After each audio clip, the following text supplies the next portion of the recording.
ದೇವ್ರ ಮುಂದೆ ಹೋಗಿ ಗಂಟೆ ಬಡದು ಲಿಂಗದ ಮುಂದೆ ಬಿದ್ದರು ನಮಗೆ ದೇವ್ರ ಕಾಣವಲ್ಲಾಗ. ಯಾಕಂದ್ರೆ ನೋಡುವ ದೃಷ್ಟಿ ಸರಿ ಇಲ್ಲ. ಅದಕ್ಕೆ ಒಂದು ಕಡೆ ಭಾಳ ಚಂದ ಹೇಳಿದ್ರು ಅವರು. ದೇವರ ಅಲ್ಲಿದ್ದ ದೇವರು ಬಸವಣ್ಣವರು ಕಲ್ಯಾಣ ಬಿಟ್ಟು ಕೂಡಲ ಸಂಗಮಕ್ಕೆ ಬಂದಾಗ ಹೊಳಿ ದಂಡೆ ಹಚ್ಚಕ ನೀಲಾಂಬಿಕೆ ಗಂಗಾಂಬಿಕೆ ಹಚ್ಚ ಕಡೆ ಇದ್ಲು.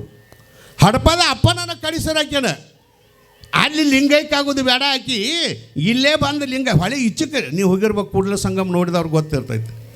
ಆ ಗಂಗಾಂಬಿಕೆಯ ಸಮಾಧಿ ನೀಲಾಂಬಿಕೆಯ ಸಮಾಧಿ ಏನು ಅಚ್ಚ ಕಡೆ ಐತೆ. ಅದು ಗಂಗಾಂಬಿಕೆ ನೀಲಂಕೆನಲ್ಲಿಲ್ಲ, ನೀಲಾಂಬಿಕೆ. ಆಕೆಗೆ ಈ ಕಡೆ ಕರ್ಕೊಂಬ, ಈಚೆ ಕಡೆ ಹೊಳೆ ಈಚೆ ಕಡೆ ಇಲ್ಲಿ ಲಿಂಗೈಕಾಗಲಿ ತಂದು ಕೂಡಲೇ ಅಕ್ಕಿ ತಾಕತ್ತೇನ್ರಿ, ಹೆಣ್ಮಕ್ಳಂದ್ರೆ ಸಾಮಾನ್ಯ ಇಲ್ಲ. ಆಕೆ ಅಂದ್ಲಕ್ಕಿ ಬಸವಣ್ಣವ್ರಿಗೆ ಪಕ್ಕಾ ಜ್ಞಾನ ಆಗಿಲ್ಲ ನಂದ್ಲು ಹೆಣ್ಮಗಳು. ಯಾಕಂತ ಕೇಳಿದ್ರೆ ಆಕೆ ಅಂತಾಳ, ಯಾಕೆ ಆಚೆ ಕಡೆ ಬಾ ಅಲ್ಲೇ ಲಿಂಗೈಕಾಗತ್ತಾನು ಈಚೆ ಕಡೆ ಬ್ಯಾಡತಾನಂದ್ರೆ ಅಲ್ಲಿದ್ದ ಸಂಘ ಇಲ್ಲಿಲ್ಲವೇನೋ ಅಂತ ಮಾತ್ರಿ. ಅಲ್ಲಿದ್ದ ಸಂಗಮನಾಥ ಈ ಹೊಳಿ ಈಚಕ್ಕಿಲ್ಲೇನು, ಅಲ್ಲೇ ಕರೆಯಕತ್ತಾನ. ಎಲ್ಲ ಕಡೆ ಪರಿಪೂರ್ಣ ಪರಮಾತ್ಮ ಅದಾನ್ರಿ. ಹೊರಗಿದ್ದ ಪರಮಾತ್ಮ ನಮ್ಮ ಒಳಗೆ ಇರಾಕಿಲ್ಲೇನು ನಾನು ನಿಮ್ಮನ್ನ ಕೇಳ್ತೇನೆ. ಕಲ್ಲಿನೊಳಗೆ ಕಟ್ಟಿಗೆ ಒಳಗೆ ಮಣ್ಣಿನೊಳಗೆ ಎಲ್ಲ ಅದಾನ ದೇವ್ರಂದ್ರೆ ನಮ್ಮ ಒಳಗೆ ಇರಾಕಿಲ್ಲೇನು? ಅದಾನ್ರಲ್ಲ ನಮ್ಮೊಳಗೆ. ನಮ್ಮ ಒಳಗೆ ಅದಾನಂತೇಳಿ ಹಿಂಗೆ ಗೋಣ್ ಹಾಕಾಕೈತೆ ರೀ. ನಾವು ನಿಮಗೆ ಗೋಣ್ ಹಾಕೈತಿದ್ದೆವು. ಒಳಗಿಂದ ಹೋದಂದ್ರೆ ಗೋಣ್ ಹಾಕೋದು ತಿಳಿತೈತಿ. ಗೋಣ್ ಹಾಕೋದು ತಿಳಿದ್ರು ಗೋಣಿಗೆ ಒಂದು ಕಟ್ಟಿಗೆ ಕಟ್ತಾರೆ. ಗೋಣ್ ಹಾಕೋದಿಲ್ಲ, ಅವಳಿಗೆ ಆಡಬಾರ್ದು ಕಟ್ಟಿಗೆ ಕಟ್ತಾರೆ. ಅದಕ್ಕೆ ಒಳಗೂ ಪರಮಾತ್ಮ ಅದಾನ. ದೂರಿನ ಪರಮಾತ್ಮ ಕಾಣಲಿಕ್ಕೆ ಬಿಡುವಲ್ಲಕ್ಕಪ್ಪ. ನಿನ್ನ ಒಳಗೆ ಪರಮಾತ್ಮ ಅದಾನಿಲ್ಲೋ? ಅದಾನ. ಮನದಲ್ಲಿ ಶಿವತಾನು ಮನೆ ಮಾಡಿಕೊಂಡಿ ಅನು. ಎಷ್ಟು ಚಂದ. ನಿನ್ನ ಮನುಷ್ಯನೊಳಗೆ ನಿನ್ನ ಹೃದಯದೊಳಗೆ ಪರಮಾತ್ಮ ಅದಾನ ಕಾಣುವಲ್ಲಾಗೇನ. ಯಾಕ ನಿನ್ನೊಳಗೆ ಪರಮಾತ್ಮ ಇದ್ದರೂ ನೋಡಾಕ ಶ್ರೀಶೈಲಕ್ಕೆ ಹೋಗ್ತಿ, ಬದ್ರಿಗೆ ಹೋಗ್ತಿ, ಕಾಚಿಗೆ ಹೋಗ್ತಿ, ನಿನ್ನೊಳಗೆ ಇಲ್ಲೇನು ಶಿವ ಅದಾನ ಪರಮಾತ್ಮ. ಯಾಕೆ ಕಾಣುವಲ್ಲಾಗೇನಂತ ಕೇಳಿದ್ರೆ ಇಟ್ಟು ಚಂದ ಬಸವಣ್ಣವ್ರು ಬರೀತಾರ. ಕಬ್ಬಿನ ಮೇಲೆ ಜೇನ ಬಿಟ್ಟಿ ತೆಂಬರು ಒಂದರ ಸಿಹಿ ಒಂದನರಿಯವು. ಬಸವಣ್ಣವ್ರ ಒಂದು ಮಾತ. ನಮ್ಮ ಒಳಗೆ ದೇವರಿದ್ದರು ನಮಗೆ ಯಾಕೆ ಕಾಣುವಲ್ಲಾಗೇನಂತ ಕೇಳಿದ್ರೆ ಅದಕ್ಕೆ ದೃಷ್ಟಾಂತ ಕೊಟ್ಟರು ಅವರು. ಕಬ್ಬಿನ ಮೇಲೆ ಜೇನ ಬಿಟ್ಟಿ ತೆಂಬರು ಅವು ಒಂದರ ಸಿಹಿ ಒಂದನರಿಯವು. ಕಬ್ಬ ತಿಂತಾರಲ್ಲ, ಕಬ್ಬು ಗೊತ್ತೈತಲ್ಲ ಅದು ಹೆಂಗಿರ್ತೈತೆ, ರುಚಿ ಇರ್ತೈತಿಲ್ಲ. ಎಷ್ಟು ಚಂದ ಬರೀತಾರೆ ಬಸವಣ್ಣವ್ರು ನಮಗೆ ತಿಳಿಯಂಗ. ಆ ಕಬ್ಬ ಬಹಳ ರುಚಿ ಅದ. ಕಬ್ಬಿನ ಮ್ಯಾಲ ಒಂದು ಜೇನ ಗೂಡನ್ನು ಹಾಕ್ಯದ. ಕಬ್ಬಿನ ಮ್ಯಾಲನ ಜೇಡ ಗೂಡನ್ನು ಹಾಕ್ಯದ. ಜೇನುತುಪ್ಪ ಹೆಂಗಿರ್ತದ ರೀ, ಅದು ರುಚಿ ಇರ್ತದ. ಕಬ್ಬಿನ ರಸನೂ ರುಚಿ ಅದ, ಕಬ್ಬು ರುಚಿ ಅದ, ಮ್ಯಾಲ ಹಾಕಿರುವಂಥ ಜೇನು ರುಚಿ ಅದ. ಎಷ್ಟು ಚಂದ ಬಸವಣ್ಣ ಬರೀತಾನೆ. ಕಬ್ಬಿನ ಮೇಲೆ ಜೇನ ಬಿಟ್ಟಿ ತೆಂಬರು ಒಂದರ ಸಿಹಿ ಒಂದನರಿಯವು. ಕಬ್ಬು ರುಚಿ ಅದ, ಆ ಕಬ್ಬಿನ ಮೇಲೆ ಜೇನು ಗೂಡು ಹಾಕೈತಿ, ಅದು ರುಚಿ ಅದ. ಆದರೆ ಕಬ್ಬಿನ ರುಚಿ ಜೇನಿಗೆ ಗೊತ್ತಿಲ್ಲ, ಜೇನಿನ ರುಚಿ ಕಬ್ಬಿಗೆ ಗೊತ್ತಿಲ್ಲ. ಎಷ್ಟು ಚಂದಲ್ಲ ಶಾಸ್ತ್ರ. ಹಿಂಗೆ ನೋಡ್ರಿ, ಚಿತ್ತಗೊಟ್ಟು ಕೇಳಿದ್ರೆ ಭಾಳ ಆನಂದ ಕೊಡ್ತದ ಶಾಸ್ತ್ರ. ಬಸವಣ್ಣ ಅಂತಾನ ಕಬ್ಬು ರುಚಿ ಅದ, ಜೇನು ತುಪ್ಪ ರುಚಿ ಅದ, ಆದರೆ ಜೇನಿನ ರುಚಿ ಕಬ್ಬಿಗೆ ಗೊತ್ತಿಲ್ಲ, ಕಬ್ಬಿನ ರುಚಿ ಜೇನಿಗೆ ಗೊತ್ತಿಲ್ಲ. ಎರಡೂ ಸಹಿ ಅದಾವ, ಎರಡೂ ಸಮೀಪ ಅದಾವ, ಆದರೆ ಒಂದರ ಸಿಹಿ ಒಂದನರಿವು. ಯಾಕಂದ್ರೆ ನಡಬಾರ್ಕೊಂದು ಸಿಪ್ಪೆ ಅದ. ಎರಡೂ ರುಚಿ ಇದ್ರು ನಡಬಾರ್ಕೊಂದು ಸಿಪ್ಪೆ ಅದ. ಅದಕ್ಕೆ ಗೊತ್ತಾಗುವಲ್ಲಾಗೈತಿ. ಅದಕ್ಕಾಗಿ ಭಗವಂತ ನಮ್ಮ ಹೃದಯದೊಳಗೂ ಭಗವಂತ ಇದ್ದರೂ ನಮಗೆ ಯಾಕೆ ಗೊತ್ತಾಗವಲ್ಲಾಗೈತಿ ಅಂದ್ರೆ ನಡಬಾರ್ಕೊಂದು ಸಿಪ್ಪೆ ಅದ ನಮಗೂ. ಅದು ಅಜ್ಞಾನ, ಅದು ಅಹಂಕಾರ, ಅದು ಮಮಕಾರ, ಕಾಮ ಕ್ರೋಧ ಲೋಭ ಮೋಹ ಮದ ಮತ್ಸರಗಳೆಂಬ ಆಸೆ ಪಾಶಗಳೆಂಬ ಸಿಪ್ಪಿ ಇರೋದರಿಂದ ಭಗವಂತ ನಮ್ಮ ಹೃದಯದೊಳಗಿದ್ದರೂ ನಮಗೆ ಕಾಣುವಲ್ಲಾಗ್ಯಾನ. ಅದಕ್ಕೆ ಭಗವಂತ ಎಲ್ಲ ಕಡೆ ಇದ್ದರೂ ನಮಗೆ ಕಾಣುವಲ್ಲಾಗ್ಯಾನ. ಬಸವಣ್ಣವ್ರ ಅಂತಾರು ಭಗವಂತನ ಹೊಲಸಾಕ ನೀನು ಬಂದ ಇದಿ, ದೇವರ ಹೊಲಸಾಕರ ನೀ ಬಂದದಿ, ದೇವರ ತಿಳ್ಕೊಳಕ ನೀ ಬಂದದಿ. ಬಂದ ದೇವರ ಹೊಲಸಲಿಕ್ಕಂದ್ರೆ ಹೆಂಗಪ್ಪ? ಮತ್ತು ಇನ್ನು ದೇವರ ನಾವು ಕಾಣಬೇಕಾದ್ರೆ ಹೆಂಗೆ ಮಾಡಬೇಕಪ್ಪ? ಎಷ್ಟು ಚಂದಲ್ಲ. ದೇವರ ಹೊಲಿಸ್ಬೇಕು, ದೇವರ ಕಾಣಬೇಕು. ದೇವರು ಎಲ್ಲಿದಾನ್ರಿ? ಎಲ್ಲಿದಾನ? ಎಲ್ಲ ಕಡೆ ಅದಾನ, ಇಲ್ಲೂ ಅದಾನ, ಹೊರಗೂ ಅದಾನ. ಇದ್ದದರು ಒಪ್ಕೊಟ್ರಿ ಇಲ್ಲೋ, ಎಲ್ಲ ಕಡೆ ಅದಾನ. ಮತ್ತು ಕುರಿ ಹಿಕ್ಕ್ಯಾನ ಕಂಡಾನಂದ್ರೆ ಮತ್ತು ಇಲ್ಲಿ ಇರಾಕಿಲ್ಲ ದೇವ್ರು. ಎಲ್ಲ ಕಡೆ ಅದಾನ. ದೇವ್ರು ಯಾಕೆ ಕಾಣುವಲ್ಲಾಗ್ಯಾನ? ಆ ದೇವ್ರು ಕಾಣಬೇಕಾದ್ರೆ ಏನು ಮಾಡಬೇಕು ಅಂದ್ರೆ, ಒಂದು ಕಡೆ ಅಲ್ಲಮ್ಮ ಪ್ರಭುಗಳಂತಾರೆ, ಸಾರಿ ಚೆಲ್ಲಿದೆ ಮುಕುತಿ ಗುರು ತೋರಿಸದಲ್ಲದೆ ಕಾಣಿಸದನ್ನ ಸಾರಿ ಚೆಲ್ಲದ ಮುಕುತಿ. ಎಲ್ಲ ಕಡೆ ಪರಮಾತ್ಮ ಅದಾನ, ಎಲ್ಲ ಕಡೆ ಸುಖ ಅದ, ಎಲ್ಲ ಕಡೆ ಮುಕ್ತಿ ಅದ. ಆದ್ರೆ ನಮ್ಮ ಕಣ್ಣು ಕಾಣುವುದಿಲ್ಲ. ಅದನ್ನು ತೋರ್ಸವ್ರು ಯಾರ್ರೀ? ಗುರು ತೋರಿಸದಲ್ಲದೆ ಕಾಣಿಸದನ್ನ ಸಾರಿ ಚೆಲ್ಲಿದ ಮುಕ್ತಿ. ಮುಕ್ತಿ ಎಲ್ಲ ಕಡೆ ಇದ್ದರೂ ಯಾರಿಂದ ಮಾತ್ರ ನೋಡೋಕ್ಕೆ ಸಾಧ್ಯ ಅದ ಅಂದ್ರೆ, ಆ ಪರಮಾತ್ಮನನ್ನು ನೋಡಬೇಕಾಗಿತ್ತಂದ್ರೆ ಗುರುವಿನಿಂದ ಮಾತ್ರ ಸಾಧ್ಯ. ಗುರು ಇಲ್ಲದ ಮುಕ್ತಿಗೆ ಮೂಲ ಗುರು ಕೃಪಾ. ಗುರುವಿನ ಗುಲಾಮನಾಗುವ ತನಕ ದೊರೆಯದನ್ನ ಮುಕ್ತಿ. ಮುಕ್ತಿ ಅಂದರೆ ಸುಖ. ಸುಖ ಅಂದರೆ ಅದು ಪರಮಾತ್ಮ. ಅದು ಸಿಗಬೇಕಾಗಿತ್ತು ಅಂತ ಕೇಳಿದ್ರೆ ಅದು ಗುರುವಿನ ಕೃಪೆಯಿಂದ ಸಾಧ್ಯದ, ಗುರುವಿನ ಕರುಣೆಯಿಂದ ಸಾಧ್ಯದ, ಗುರುವಿನ ಆಶೀರ್ವಾದದಿಂದ ಸಾಧ್ಯದ. ಗುರು ಇಲ್ಲದ ಎಂಥಪ್ಪರಿಗೂ ಮುಕ್ತಿ ಸಮನಿಪದು.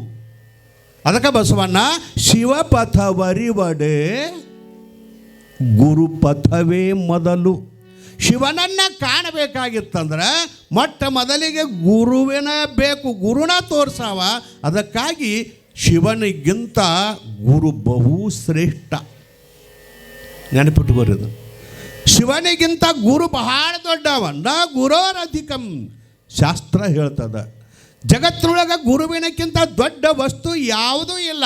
ನೀವೆಲ್ಲ ಎಷ್ಟೋ ಮಂದಿ ಶಾಲಿ ಕಲ್ತಾ ಇರೋದ್ರಿ ವ್ಯಾಕರಣದೊಳಗೆ ಲಘು ಮತ್ತು ಗುರು ಅಂತ ಬರ್ತೈತಿಲ್ಲ. ಲಘು ಗುರು ವ್ಯಾಕರಣದೊಳಗೆ. ಲಘು ಅಂದರೆ ಚಿಕ್ಕದು, ಸಣ್ಣದು, ಹಗುರ. ಗುರು ಎಂದರೆ ಇಷ್ಟ ತಿಳ್ಕೊರ್ಲೆ ಮತ್ತೇನೈತೆ ತಾಕತ್ತೆ. ಬರೇ ಗುರು ಅನ್ನುವ ಮಾತನ ಬಹಳ ದೊಡ್ಡದದ. ಎರಡು ಅಕ್ಷರಗಳು ಇಟ್ಟು ಚಂದ ಅದಾವ. ಗುಕಾರಶ್ಚ ಅಂಧಕಾರಶ್ಚ ರುಕಾರಶ್ಚ ತೇಜೋನ ಉಚ್ಯತೆ ಅಂಧಕಾರ ನಿರೋಧತ್ವಾತ್ ಗುರುರಿತ್ಯಭಿತೀಯತೆ. ಎರಡು ಅಕ್ಷರ ಗುರು. ಗು ಅಂದರೆ ಅಜ್ಞಾನ, ರು ಅಂದರೆ ಪ್ರಕಾಶ, ಜ್ಞಾನ. ಅಜ್ಞಾನವನ್ನು ಕತ್ತಲೆಯನ್ನು ಕಳೆಯುವಂಥ ಶಕ್ತಿ ಜಗತ್ತಿನೊಳಗೆ ಯಾರಿಗದ ಅಂದ್ರೆ ಅದು ಗುರುವಿಗೆ ಮಾತ್ರ ಸಾಧ್ಯ ಅದ, ಯಾರಿಗೂ ಸಾಧ್ಯ ಇಲ್ಲ. ನಮ್ಮ ಜೀವನ ಪ್ರಾರಂಭ ಆಗೋದನ್ನು ಗುರುವಿನಿಂದ. ಯಾರ ಗುರು ಇಲ್ಲದ ಬದುಕ್ತೀವ, ಯಾರ ಗುರುವಿಲ್ಲದ ಜೀವನ ಸಾಗಿಸ್ತೀವ, ಅವ್ರು ಎಂದೆಂದು ಯಾವ ಗುರಿನೂ ಮುಟ್ಟೋದಿಲ್ಲ. ಅದಕ್ಕೆ ಮುಂದೆ ಗುರಿ ಇರಬೇಕು, ಮುಟ್ಟಿಸುವಂಥ ಒಬ್ಬ ಗುರು ಇರಬೇಕು. ಇಲ್ಲದ್ರೆ ಗುರು ಇಲ್ಲದ ನಮ್ಮ ಗುರಿ ಎಂದೂ ಸಾಧ್ಯ ಆಗೋದಿಲ್ಲ. ಯಾರೋ ಹೆಣ್ಮಗಳು ಕೌದಿ ಒಲಿ ಹೊತ್ತಿನಾಗ ಗಂಟ ಹಾಕಿದ್ದಿಲ್ಲತ್ತ ಅದಕ್ಕೆ ದಾರಕ್ಕೆ. ಎಟ್ಟು ಒಲಿ ಹಾಕಿದಾಳಕ್ಕೆ ಹಂಗೆ ಹೊಲದಂಗೆ ಬಿಚ್ಕೋತ ಹೋಗೋದಲ್ಲ. ಈ ರಂಗೋಲಿ ಹಾಕೋ ಹೆಣ್ಮಕ್ಳು ಇರ್ತಾರಲ್ಲ, ರಂಗೋಲಿ ಹಾಕೋತ ಹೋಗೋದು ಅಂದ ಹಿಂದಿನ ಸರಕ್ಕೆ ಹಂಗೆ ಅದನ್ನು ಒರೆಸೋತ ಹೋಗಿರ್ತದೆ. ಹಂಗೆ ಹಾಕೈತೆ. ಹಂಗೇನು ಅಂತ ಕೇಳಿದ್ರೆ ಗುರು ನಮ್ಮ ಜೀವನದೊಳಗೆ ಬೇಕ್ರಿ. ಗುರಿ ಮುಟ್ಟಬೇಕಾಗಿದ್ರೆ ಹಿಂದೆ ಒಬ್ಬ ಗುರು ಬೇಕಾಗ್ತಾನೆ. ಗುರು ಇಲ್ಲದ ಏನೇನು ನಮ್ಮ ಜೀವನ ಪ್ರಾರಂಭ ಆಗೋದನ ಗುರುವಿನಿಂದ. ಯಾರಿಗೆ ಚೆನ್ನಾಗಿದ್ದ ಗುರು ಇಲ್ಲ ಅವ್ರ ಜೀವನ ವ್ಯರ್ಥ, ಅವು ಹಾದಿ ಬಿಟ್ಟು ಹಳ ಹಿಡ್ದಿರ್ತಾವೆ ನೋಡಿರ್ಬೇಕಾರ. ಅದೇ ಹಂಗ್ರಿ ಅಂತ ಕೂಡಲೇ ಗುರು ಅಂದ ಕೂಡಲೇ ನಾವು ಕುಂತಾಯಿದ್ದೀವಿ. ಸ್ವಾಮಿಗಳಟ್ಟ ಗುರು ಅಲ್ಲ. ಶಾಸ್ತ್ರದೊಳಗೆ ಹೇಳ್ತದ ಭಾಳ ಚಂದ. ಮನೆಯ ಮೊದಲು ಪಾಠ ಶಾಲೆ ಜನನಿ ತಾನೇ ಮೊದಲು ಗುರು. ನಿಮ್ಮಲ್ಲಿ ಚಲೋ ಆತು, ಮೊದಲು ನೀವ ಗುರು ಮಕ್ಕಳಿಗೆ. ಮೊಟ್ಟ ಮೊದಲಿನ ಗುರುಗಳು ಯಾರ್ರೀ? ನಾವೆಲ್ಲ ಅಧ್ಯಾತ್ಮಕ್ಕೆ ಬಂದಾಗ, ಶಾಸ್ತ್ರಕ್ಕೆ ಬಂದಾಗ ಸನ್ಯಾಸಿಗಳು, ಮಹಾತ್ಮರು, ಶಾಸ್ತ್ರ, ಶ್ರೋತ್ರಿಯ, ಬ್ರಹ್ಮ ಏನೇನು ಹೇಳ್ತೀವಲ್ಲ ಇವೆಲ್ಲ ಗುರು. ಆದರೆ ಮೊಟ್ಟ ಮೊದಲ ಮನೆಯೊಳಗೆ ಗುರುಗಳ ನೀವು ಮಕ್ಕಳಿಗೆ ಗುರುಗಳು ಯಾರ್ರೀ ಅಂತ ಕೇಳಿದ್ರೆ ಮನೆಯ ಮೊದಲು ಪಾಠ ಶಾಲೆ ಜನನಿ ತಾನೇ ಮೊದಲ ಗುರು ನೀವ ಯವ್ವ. ತಂದೆ ತಾಯಿಗಳನ್ನು ಜೀವನದೊಳಗೆ ಮಕ್ಕಳಿಗೆ ಗುರು. ಆಗ ಸಣ್ಣಾಗಿದ್ದಾಗ ತಾಯಿ ಮಕ್ಕಳಿಗೆ ಸಂಸ್ಕಾರ ಕೊಡದೇ ಇದ್ರೆ ಈಗ ನೀವು ಹಾಡ್ಯಾಡ್ಕೊಂಡು ಹತ್ರ ಏನು ಮಾಡೋಕ್ಕಾಗೋದಿಲ್ಲ. ಹೌದಲ್ಲ? ಏನು ಮಾಡೋರ್ದಾರಿ? ಸಣ್ಣಾಗ ಸಲಿಗೆ ಕೊಟ್ಟಾರಿ, ಸಣ್ಣಾಗೆ ಬಾಗಲದ ಮರವಾಗಿ ಬಾಗೀತೆ ಸಣ್ಣಾಗಿದ್ದಾಗ ಹೊಡೆದಿಲ್ಲ, ಸಣ್ಣಾಗಿದ್ದಾಗ ಬಡ್ದಿಲ್ಲ, ಸಣ್ಣಾಗಿದ್ದಾಗ ಬುದ್ಧಿ ಹೇಳಿಲ್ಲ. ಒಂದ ಮಗ ಆಯ್ತತ್ತ, ಏನು ಹೇಳಿಲ್ಲತ್ತ. ಒಂದ ಮಗಳೈತತ್ತ, ಏನು ಹೇಳಿಲ್ಲ. ಈಗ ಏನು ಮಾಡವ್ರದ ನೀವು? ಸಂಸ್ಕಾರ. ಗುರು ಅಂದರೆ ಸಂಸ್ಕಾರ ಕೊಡವ, ಬದುಕಿಗೆ ಒಂದು ಬೆಲೆ ಕೊಡವ, ಸಂಸ್ಕಾರ ಕೊಡುವಂಥ ವ್ಯವಸ್ಥೆ. ನಮ್ಮ ತಂದೆಗಳು ಅಷ್ಟೇ ಕರ್ತವ್ಯ. ಇವತ್ತು ತಂದೆ ಮಕ್ಕಳು ಶುದ್ಧ ಆಗಿರ್ಬೇಕಾಗಿತ್ತಂದ್ರೆ ಮಕ್ಕಳು ಹಾಳಾದು ಅನ್ನಬೇಡ್ರಿ. ನೀವು ಹಾಳು ಮಾಡಿದವ್ರ ನೀವು. ನನ್ನ ಮಕ್ಕಳು ಹಾಳಾದು ಎಲ್ಲಿ ಹೋದ? ಒಬ್ಬರು ವಿಚಾರ ಮಾಡಿರಿ, ಮಕ್ಕಳು ಎಲ್ಲಿ ಹೋದು, ಯಾಕೆ ಹೋದು, ಏನು ತಿಂತಾವ, ಏನು ಕುಡಿತಾವ? ದೊಡ್ಡ ಆಗೋಣ ಹೋದಾಡ್ಕೊತ ಬರೋಣ ವಿಚಾರ ಮಾಡವ್ರು ನೀವು. ರೋಡ್ ಮೇಲೆ ಆ ಕಡೆ ಈ ಸರ್ವೆ ಮಾಡೋರ್ಗತೆ ಆಗ ಸ್ವಾಮಿಗಳು ಅಂತೇಳಿ ಬಂದು ದಾರ ಮಾಡಿಕೊಡ್ರಿ, ನಿಂಬಿಕಾಯಿ ಮಾಡಿಕೊಡ್ರಿ ಬಿಟ್ಟಾವ ಅವು ಎಂದರೆ. ನಾವು ದಾರಾನು ಮಾಡೋದಲ್ಲ, ನಿಂಬಿಕಾಯಿ ಮಾಡೋದಲ್ಲ, ಅಂಥವ್ರಿಗೆ ಚಲೋ ಅಂತ ಅದೊಂದು ಹಗ್ಗನ ಮಾಡಿ ಕೊಟ್ಟು ಬಿಡ್ತೀವಿ. ಯಾಕಂದ್ರೆ ಶುದ್ಧ ಆಗೋದಿಲ್ಲ, ಏನು ಮಾಡಿದ್ರು ಶುದ್ಧ ಆಗೋದಿಲ್ಲ, ಸಾಧ್ಯನೇ ಇಲ್ಲ. ಪರಿಸ್ಥಿತಿ ಆ ರೀತಿ. ಯಾಕಂದ್ರೆ ಅದು ತಪ್ಪು ನಿಮ್ಮದಾದ. ಸಂಸ್ಕಾರ ಕೊಡುವಂಥ ವ್ಯವಸ್ಥೆ ನೀವು ಮಾಡಿಲ್ಲ.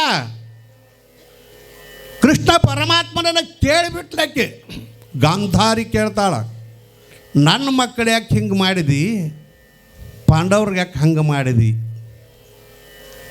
ನನ್ನ ಮಕ್ಕಳು ಯಾಕೆ ಹಿಂಗಾದರೂ 101 ಮಂದಿ ಕೌರವರೆಲ್ಲ ಇಂಥ ಹೊಲಸು ಬುದ್ಧಿ ಯಾಕೆ ಕಲಿತರು, 5 ಮಂದಿ ಪಾಂಡವರು ಪಂಚ ಪಾಂಡವರು ಹಿಂಗ್ಯಾಕೆ ಅದು ಚಲೋ ಅದು, ಹಿಂಗ್ಯಾಕೆ ಮಾಡಿದೀನಿ, ಅವ್ರ ಕಡೆ ಯಾಕೆ ಆದಿ, ಇವ್ರ ಕಡೆ ಯಾಕೆ ಆಗಲಿಲ್ಲ, ಹಂಗೆ ಕೃಷ್ಣ ಬೇಯಾಕತ್ತಾನ. ಕೃಷ್ಣ ಹೇಳಿದಂತ, ಯಾವ ನಂದೇನೂ ತಪ್ಪಿಲ್ಲ, ನಿಂದು ತಪ್ಪೈತೆ ಅಂದ.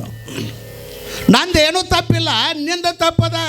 ಯಾಕಂದು ಕೇಳಿದ್ರೆ ಆ ಮಕ್ಕಳಾದ ಕೂಡಲೇ ನೀ ಏನು ಮಾಡಿದಿ, ನನ್ನ ಧೃತರಾಷ್ಟ್ರ ನನ್ನ ಗಂಡಗ ಕಣ್ಣು ಕಾಣುವುದಿಲ್ಲ ಅಂತ ಹೇಳಿ ಕೂಡಿದ್ದಲ್ಲ ಅವ. ಕತೆ ಕೇಳಿರಿಲ್ಲ? ಧೃತರಾಷ್ಟ್ರ ಕುಡ್ಡದಾನ, ಅದಕ್ಕೆ ನನ್ನ ಗಂಡನ ಕುಡ್ಡದಾನ, ಅವ್ನು ಜಗತ್ತು ನೋಡೋದನ್ನ ನಾಯಕ ನೋಡ್ಲಿ ಅಂತ ನೀ ಅರಿವು ಕಟ್ಕೊಂಡು ಕೂತ್ಲಕ್ಕೆ ನನ್ನ ಮಗಳು. ನನ್ನ ಗಂಡ ಜಗತ್ತು ನೋಡೋದಿಲ್ಲ ಅಂದ್ರೆ ನಾಯಕ ನೋಡ್ಲಿ ಅಂಥೇಳಿ ಆ ಗಾಂಧಾರಿ ಏನು ಮಾಡಿಲ್ಲ ಅಂತಾರೆ, ತಾ ಕಣ್ಣಿಗೆ ಅರಿವಿ ಕಟ್ಕೊಂಡ್ಲಕ್ಕಿ, ಕಣ್ಣಿದ್ದು ಕುಡ್ಡ ಆದ್ಲಕ್ಕಿ. ಆಗ ಕೇಳಿದವ, ನಿನಗೆ 101 ಮಕ್ಕಳು ಆದವು ಎಲ್ಲ ಕರೆ, ಅವನಕ ಕುಡ್ಡ ಇದ್ದ. ಯಾರ? ಧೃತರಾಷ್ಟ್ರನಕ ಕುಡ್ಡ ಇದ್ದ. ನೀ ಕಣ್ಣಿದ್ದು ನೀ ಕಣ್ಣು ಕಟ್ಕೊಂಡು ಕೂತ, ಮಕ್ಕಳ ಕಡೆ ಲಕ್ಷ ಕೊಡಲಿಲ್ಲ, ಅದಕ್ಕೆ ನಿನ್ನ ಮಕ್ಕಳು ಹಂಗಾದರು. ಕುಂತಿ ಅವ್ರನ್ನ ರಕ್ಷಣೆ ಮಾಡಿ ನೋಡಿದ್ದು, ಸಂಸ್ಕಾರ ಕೊಟ್ಟರು, ಅದಕ್ಕೆ ಹಿಂಗಾತ್ ನಾ ಏನು ಮಾಡಲಿ ಅಂದ ಕೃಷ್ಣ ಪರಮಾತ್ಮ. ನನ್ನ ಮಕ್ಕಳು ಎಲ್ಲಿ ಹೋಗ್ತಾರ, ಏನು ಮಾಡ್ತಾರ, ಏನು ಓದ್ತಾರ, ಏನು ತಿಂತಾರ, ಏನು ಕುಡಿತಾರ ಅನ್ನೋದು ಲಕ್ಷ್ಯ ನೀವು ಮಾಡಬೇಕು, ಅವರು ಅದನ್ನು ಲಕ್ಷ್ಯ ಮಾಡಬೇಕು. ಅವೆಲ್ಲ ಬಿಡ್ತಾವ, ಅದ್ರ ಕೈಯಾಗ ಚುಟ್ಟ ಹಚ್ಚಕ್ಕೆ ಕೊಡ್ತಾವೆ ಇವು. ನೋಡ್ಬೇಕು ಇವು ಮನ್ಯಾಗ, ನೋಡ್ಬೇಕು ಇವ್ರನ್ನ. ಅಲ್ಲ ಪಡ್ಸಲ್ಯಾಕ ಕುಂತ ಅಡುಗೆ ಮನ್ಯಾಗ ಹೋಗಿ ಚುಟ್ಟ ಹಚ್ಕೊಂಡು ಬರೋಕ್ಕಾಗೋದಿಲ್ಲ ಇವ್ರಿಗೆ. ಚುಟ್ಟ ಅಂದ್ರೆ ಗೊತ್ತಾಕತ್ಲೆ, ಬಾಯಲೆ ಇಟ್ಟು ಇರ್ತಾವೆ ಪಾಪ, 4-5 ವರ್ಷದ್ದು ಇರ್ತಾವೆ, ಹೆಂಗೆ ಹೆಜ್ಜೆ ಹಾಕೋತ ಬರಾಕತ್ತಿರ್ತಾವೆ. ಬಾಯಲೆ ಚುಟ್ಟ ಹಚ್ಕೊಂಬಾ, ಚುಟ್ಟ ಇವು ಕಡ್ಡಿ ಹಚ್ಕೊಂಡು ಬರಾಕ್ ಬರ್ತಾವೆ, ಒಳಗೆ ಹಚ್ಕೊಂಬಾ ಅಂದು ಕೂಡಲೇ ಅದು ತೆಪ್ಪಗಾಲ ಹಾಕೊಂಡಾಗಿ ಅಪ್ಪ ಪಪ್ಪ ಅನ್ಕೋತ ಅದು ಬಂದು ಚುಟ್ಟ ತೊಗೊಂಡೋಗಿ ಅವಕ್ಕೇನು ಹಚ್ಚಾಕೆ ಬರ್ತೈತಿ ಪಾಪ. ಅದು ಹಿಡ್ಕೊಂಡು ಅದು ಕೂಡಲೇ ಇವು ಕೂಗಿ ಹೇಳ್ತಾನೆ, ಅಕ್ಕಿಗೆ ಹಾಕಿ ಹಚ್ಕೊಡ್ಬೇಕು. ಗನಸಗೆ ಹೆಣ್ಮಗಳು ಚುಟ್ಟ ಹಚ್ಕೊಡ್ಬೇಕು. ಇವ್ರದ್ದು ಇವ್ರು ಕಲಿಸೋ ಪದ್ಧತಿ ಅದು. ಆಕೆ ಪಾಪ ರೊಟ್ಟಿ ಮಾಡಾಕಂತೇಳಿ ಒಲೆ ಮುಂದ್ಕೊಂಡು, ಹುಡುಗನ ಕೈಯಾಗ ಚುಟ್ಟ ಕೊಟ್ಟಾನ, ಚುಟ್ಟ ಹಚ್ಕೊಡ ಮತ್ತು ಹ್ಞೂ ಅನ್ನಬೇಕು. ಇಲ್ಲದ ಡುಬ್ಬ ಬಿದ್ದು ಎಕ್ಕಿಸ್ತಾರೆ ಇವ್ರ. ಸುಮಾರು ಮಂದಿ ಇದು ಹ್ಞೂ ಅನ್ನಬೇಕಲ್ಲ. ಅವು ಸುಮಾರು ಅವು ದೇಸಾರ ಚುಟ್ಟ ತಾನ ಹತ್ತುದಲ್ಲತ್ತಾವು, ಜಗ್ಗಿದಾಗ ಹತ್ತಾವತ್ತು. ಆ ಹೆಣ್ಮಕ್ಳು ಏನು ಮಾಡ್ತಾರೆ ಗೊತ್ತಿಲ್ಲ ನನಗೆ. ಅವು ಹಂಗೆ ಹತ್ತುದಲ್ಲತ್ತಾವ, ಹಿಂಗೆ ಹಚ್ಚಿದ ಕೂಡಲೇ ಹತ್ತುದಲ್ಲತ್ತಾವ. ಆಕೆನು ಹಚ್ಚಿ ಕೊಡ್ತಾಳೋ ಏನು ಮಾಡ್ತಾಳೋ ಗೊತ್ತಿಲ್ಲ, ನಾವು ನೋಡಿಲ್ಲ, ಇಟ್ಟ ಹಿಡಿದು ಕೇಳಿದ್ದು. ಒಟ್ಟಾಗಿ ಹಚ್ಚಿ ಆ ಹುಡುಗನ ಕೈಯಾಗ ಕೊಡ್ತಾಳೆ. 1 ದಿವಸ ಅಲ್ಲ, 2 ದಿವಸ ಅಲ್ಲ, ದಿವಸ ಈ ಹುಡುಗರಿಗೆ ಹಿಂಗೆ ಕೈಯಾಗ ಹಚ್ಚಿ ಕೊಡೋದು ಮಾಡ್ತೀರಿ. ಅದು ಹೋಗ್ತದ ಬರ್ತದ, ದಿವಸ ನೋಡ್ತದ. ಅದು ಹುಡುಗ ವಿಚಾರ ಮಾಡ್ತೈತಿ, ಅವ್ವ ಹಚ್ಚಿ ಕೊಡ್ತಾಳು, ಅಪ್ಪ ಜಗ್ತಾನು, ನಾಯಕ ಜಗ್ಗಬಾರ್ದು. ಇದು ಹುಡುಗಾಟಿಗೆಲ್ಲ ನಾವು ಹೇಳೋದು. ನೋಡಿರ್ಬೇಕಾರೆ ಮಕ್ಕಳು ಅವ್ರ ಕೈಯಾಗ ಹಚ್ಚಿ ಕೊಡೋದ್ರಿಂದ ಅವು ಬರ್ತಾವೆ, ಆ ಕಡೆ ನೋಡ್ತಾನೆ, ಈ ಕಡೆ ಅವ್ವ ಇರ್ತಾಳೆ, ಆ ಕಡೆ ಅಪ್ಪ ಇರ್ತಾನೆ, ಬಾಕಲು ಸಂಧ್ಯಾಗ ನಿಂತು ಜಗ್ತಾವ. ಹೌದಲ್ಲ? ಅದು ಸಂಸ್ಕಾರ, ನೀವು ಕೊಟ್ಟ ಸಂಸ್ಕಾರ ಅಲ್ರಿ ಅದು. ಇದರಂಗನ ಎಲ್ಲ ನಾ ಹೇಳೋದು, ಕುಡಿಯೋದು ನೀವು ಕುಡಿತೀರಲ್ಲೋ, ನೀವು ಹಾಳು ಬಿದ್ದು ಗಟಾರದಾಗ ಬಿದ್ದು ಸಾಯ್, ಮಕ್ಕಳ ಮುಂದೆ ಕುಡಿಬೇಡ್ರಿ. ಇದು ಸಂಸ್ಕಾರ. ಮತ್ತು ನಿಮಗನಕ ಏನು ಹೇಳಕ್ಕೆ ಆಗೋದಿಲ್ಲ ಹೊಂಟರಿ, ಯಾಕಂದ್ರೆ ಇಂದ ಮನ್ಯಾಗ ನಾಳೆ ಕುಣ್ಯಾಗ ನಿಮಗೇನು ಹೇಳೋದೈತಿ? ಯಾ ದೇವ್ರು ಬಂದು ಹೇಳ್ರಿ ನೀವು ಕೇಳೋದಿಲ್ಲ. ನೀವು ಜಗ್ಗವರ ಹೊಡ್ಯಾವ್ರ ನಮಗೆ ಬೇಯವ್ರ ನೀವು ಹಂಗೆ ಹೇಳ್ತಾನಲ್ಲ ಸ್ವಾಮಿ. ಏನು ರೊಕ್ಕ ಅವ ಕೊಡ್ತಾನು? ನನ್ನ ರೊಕ್ಕ ನನ್ನ ಮಾತ. ಅವು ಹೆಂಡ್ರನ್ನೂ ಬಡಿತಾವ, ಸ್ವಾಮಿಗಳ್ನೂ ಬೇಯ್ತಾವ, ಅವ ಅಪ್ಪನೂ ಬೇಯ್ತಾವ. ಅವ್ರಿಗೇನು ಹೇಳಕ್ಕೆ ಬರೋದಿಲ್ಲ. ಅವ್ರಿಗೆ ಹೇಳೋದು ಏನಂದ್ರೆ ಲಗುಟ್ ಸುಮ್ಮ ಅಲ್ಲಿಗೆ ಬಡೋದು ಹೋಗುತ್ತೆ, ಸುಮ್ಮ ಹೋಗೋದು ಚಲೋ ಯಪ್ಪ. ಇದ್ರ ಅದು ಮನಿತನೂ ಹಾಳ, ಒಬ್ರೂ ಹಾಳ, ಮತ್ತು ನಾವೇನು ಮಾಡೋದೈತಿ? ಆದರೆ ನೀವು ಮಕ್ಕಳ ಮುಂದೆ ಕೂಡದ್ರಿ ಅಂದ್ರೆ ಮಕ್ಕಳು ನಾಳೆ ಅವು ಕುಡಿತಾವ. ಅದಕ್ಕೆ ಸಿದ್ದೇಶ್ವರ ಅಪ್ಪಗಳು ಹೇಳ್ತಿದ್ರು, ಜಗಳಾಡಬೇಡ್ರಿ ಮಕ್ಕಳ ಮುಂದೆ. ಗಂಡ ಅಂತ ನೀವು ಜಗಳಾಡಬೇಡ್ರಿ, ಹೊಲಸು ಬೇಬೆ. ಅವ್ರು ಹೋಗೋಣ ಹಿಕ್ಕರಿ ಹೊಡ್ರಿ.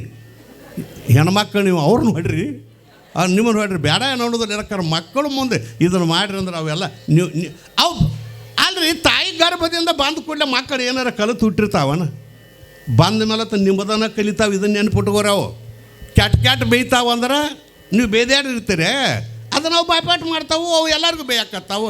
ಬೇಯಬಾರ್ದ, ನೀವು ಬುದ್ಧಿ ಹೇಳ್ತೀರಿ, ಕಾಕ ಅದನ್ನು ಬೇಯಬಾರ್ದ, ಮಾಮ ಅದನ್ನು ಬೇಯಬಾರ್ದ. ನೀವು ಬೇದಾರ್ಲ ಅದನ್ನು ಬಾಯ್ಪಾಟ್ ಮಾಡ್ಯಾವು. ಏನು ಹೊರಗಿನವ್ರು ಬಂದು ಕಲಿಸ್ತಾರನ? ಅರ್ಥ ಏನಂದ್ರೆ ಜನನಿ ತಾನೇ ಮೊದಲು ಗುರು. ಸಂಸ್ಕಾರ ಕೊಡೋದು ನೀವು, ಅದ್ರ ಬಗ್ಗೆ ಹೇಳೋದಲ್ಲ.